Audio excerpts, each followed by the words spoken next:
আজকের মতো তোমাদেরকে ডালিয়া রান্না করে দেখাবো। আমি গ্যাস বেঁধে দিচ্ছি।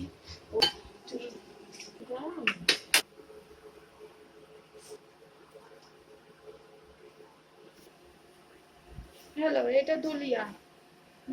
আমি এই ডালিয়াটা তোমাদেরকে দেখাবো কিভাবে রান্না করে।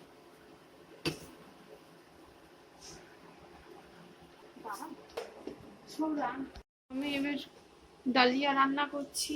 সবাই ডালিয়া রান্না জানে, কিন্তু আমি আমার মতো করে রান্না করছি। আমি একটু নতুন ধরনের, একটু ঘি দিয়ে পছন্দ করি।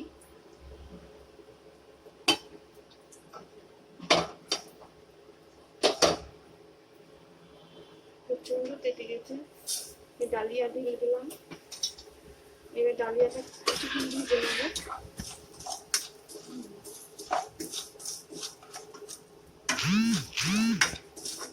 তারপরে তখন এর মধ্যে পানি দিয়ে দেবো।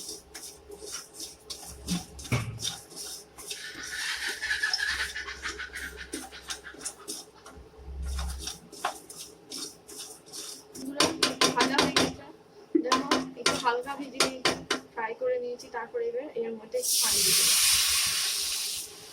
পানিটা দেওয়ার পর এটা একটু সেদ্ধ হবে। তারপরে এর মধ্যে একটু চিনি দিয়ে দেবো।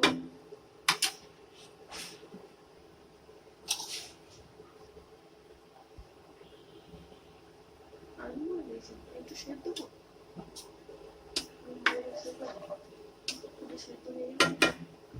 এর মধ্যে এলাচ দিয়ে দেবো। এলাচটা একটু ফাটিয়ে দিয়েছি। তারপরে এর মধ্যে একটু চিনি দিয়ে দেবো।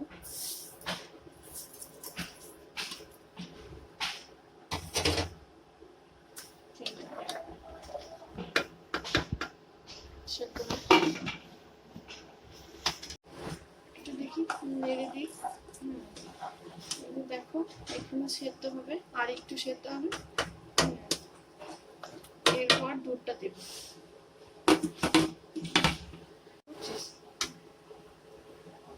আমি এর মধ্যে দিয়ে দেবো দুধ। দুধটা ঢেলে দিচ্ছি। একটু ঘন করা আছে সস ফর্মে, দুধটা দিয়ে দিচ্ছি। তারপরে এর মধ্যে দিয়ে দেবো খানিক নারকেল ছাই। এটা আমি করে রেখেছিলাম, পরে তোমাদের দেখাবো, এখন টাইম পাইনি। এটা একটু ম্যাশ করে দিই।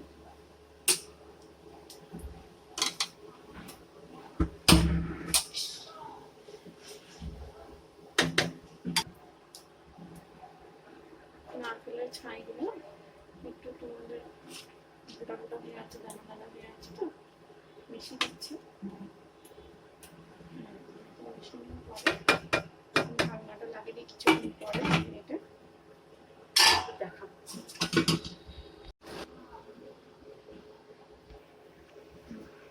আমি চলে এসেছি। দেখো দেখো আমার রেসিপি এবার হয়ে এসছে।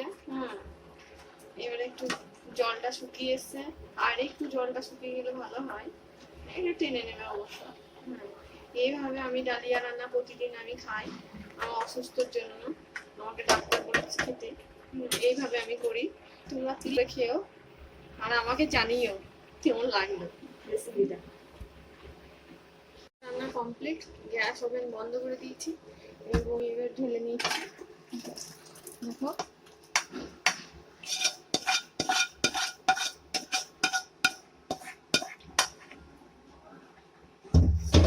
এই ডালিয়া রান্নাটা এত ঝোল ঝোল থাকবে না, এটা একটু টেনে নেবে।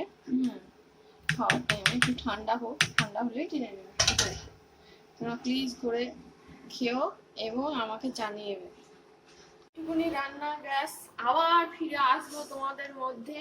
প্লিজ তোমরা আমার চ্যানেলটাকে সাবস্ক্রাইব করে দিও আর বেল আইকনটা ক্লিক করে দিও।